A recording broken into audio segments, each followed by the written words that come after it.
It's Mac the Guru. This is my review of Power Book 2, Season 3, Episode 7. If this is your first time here, make sure you subscribe to the channel. Now, a lot went on this episode. A lot of people showed their true intentions. You had Uncle Lucas and Kiki. How they did Brayden was just ridiculous. They were so corrupt, right? Because they running numbers on the books. They already knew about his operation and just didn't care. That's wild. I wouldn't expect that Kiki would have been in on it. I knew Uncle Lucas was a little corrupt because of how he already been acting. Now we know that he's more corrupt than that. But I didn't know Kiki would just be in on it like how she is, which is crazy. But Brayden gonna have to deal with that. He also gonna have to deal with this whole Rico situation because Agent Young, which is the new agent that they got, he didn't figure out how they was moving dope through the coffees. So they didn't figure that out. They know about so much of their operation. That's what's crazy. So it's going to be difficult for all of them to get out the Rico. One person that might be safe is Tariq. Tariq was moving like a mastermind, not only with helping Monet, right? Because remember, Tariq put that whole play together for them to get the Russians. He hollered at Tate. Tate did his job. And Tate and Davis are starting to fall into like that mentor role for Tariq, even though they talk to him crazy, and even though, you know, a lot of times they manipulate Tariq too, but they be there for him in certain instances, you know, and Tate was there, you know, Tate stepped up, got the Russians arrested, and then, you know, that put in the whole play for Monet and Kyle, which we're gonna get to that, but Tariq also records Effie, right? So he had his conversation with Effie, and I'm like, okay, he back talking to Effie, but for what? And it was so he could get that recording, which is smart. And it also lets you know he done with Effie fully. Like, he not messing with Effie at all. He ain't gonna take her serious no more, right? So he get this recording. He goes and meets with Lauren, which him getting that DEA to, or the janitor to give him his jacket and badge and stuff, okay, you know, that's how they had to do it to get him in there. That's how they did it, all right? So he gets in there, talks to Lauren. They have a real serious conversation. He shows her the recording, let her hear it. I actually thought they was going to kiss her, do something to say, I love you during this scene, but they didn't, you know. But he lets her hear the recording. I'm like, okay. But the big reveal was when Lauren tells him about Sax. Tariq is going to be able to put it all together now. That's the one thing that was really holding Tariq back, Davis, Monet. They didn't know Sax was an informant. Because if they knew that, all of them would have been moving different. Davis most definitely. Tariq most definitely. If they knew, okay, this is the guy that's the informant that's feeding them all this information. And Saxton helped them tie a lot of stuff together, you know. But going forward, with Tariq knowing that, I'm sure he gonna tell Davis. I'm sure he might even tell Tate and probably Monet. He gonna tell them all, and it's gonna really help them out and showing them how to move, right? So Tariq was really smart this episode. Another person that was really smart, even though she ended up going to jail, was Diana. How she handled the guy Salim, which I knew this dude was a fraud in some way, but they figured out, or she figured out, he's adopted. How she handled him was perfect, and he gave a horrible attempt at trying to get her back, dog. I don't recommend nobody, no man, to get up and try to do what he did. He tried to do the whole Love Jones, I'm the funk in your right, and, you know, he tried to hit her with that, but he was just whack doing it. You know what I'm saying? The poem was whack. Then he got this little rose. She walk off. I'm like, oh my God, don't chase her. Don't chase her in that instant. He chased her. I said, oh God, this ain't gonna go good. Of course, he comes up on her and just came off as a female. The whole conversation. That whole conversation with Diana, he sounded like a female to me.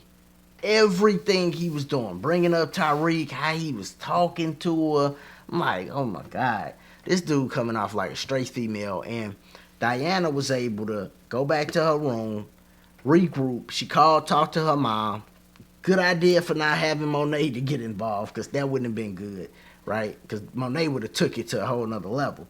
But she's able to come up, do some research, and then came and hit him with that research. Like, hey, you ain't clean and square like you putting on.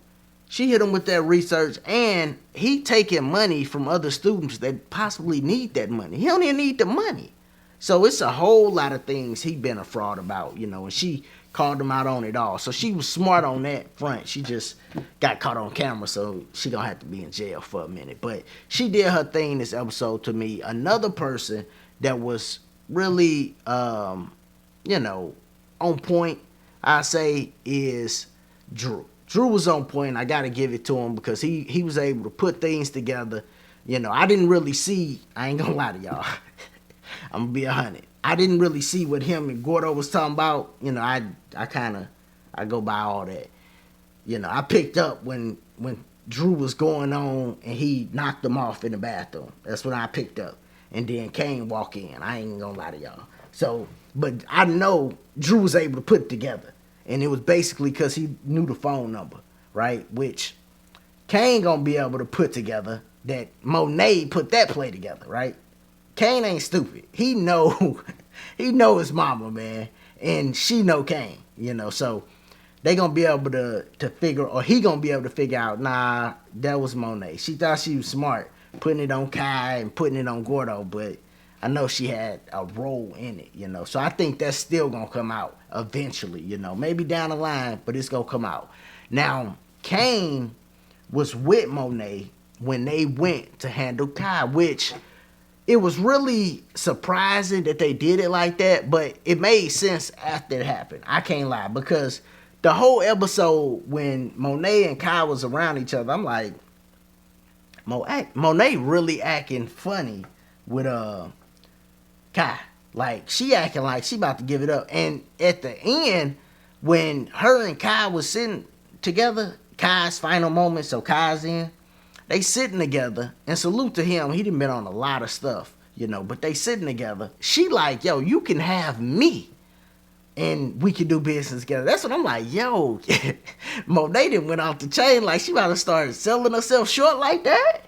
Like, come on, Monet, don't do it like that. But she had a whole plan together to knock him off, and she did it. And that's what made her and the Russians cool. So she get them locked up, right? So they can move them out the way. Then she moved Kai out the way, and she become cool with the Russians. Now, the Tejadas are moving smart, but they still gonna have some repercussions on them from Kai's crew. Most likely they gonna know, okay, these was the last people there. And then also from Frank's side, right? They ain't gonna be playing. That's the big problem. Kai was already talking about he was short on man, so he ain't gonna be a big problem, his crew. But Frank's crew, oh no, they gonna go crazy. And best believe Frank's wife, I forgot her name, but she be putting it together. She gonna know Monet had something to do with Gordo. They gonna be able to figure this out, and it's gonna be a big problem for the Tejada family. That's going to be a big problem for sure. So they're going to have a lot to deal with going forward. Now, some of my standout scenes got to be Davis, Sax, and Theo when they was giving them that prep work. Oh, man. That boy is slow. He need to be reading while he inside. He need to be reading, and he need to find religion, or he should have been before they got him out, because that boy slow the way he answered them questions. And then I also liked Tate and Tariq. Anytime them two on screen, they usually have a great scene. That scene was dope. And then Tariq and Lauren. That scene was real good too, man. So, it's a lot going on. I also felt Effie and Tariq. Tariq was really doing his thing this episode. There's a lot of strong scenes from him. A lot of strong scenes this episode. But y'all let me know what y'all thought about this episode and who you think gonna snitch. Lauren can snitch, Diana can snitch, Effie look like she gonna get arrested, she can snitch, A lot of people can snitch right now, man. Then let me know what you thought about this episode. It's Mac the Guru. If you're still here, make sure you subscribe to the channel. Click that like button. Check out the other content. And as always, man, y'all be easy, be safe,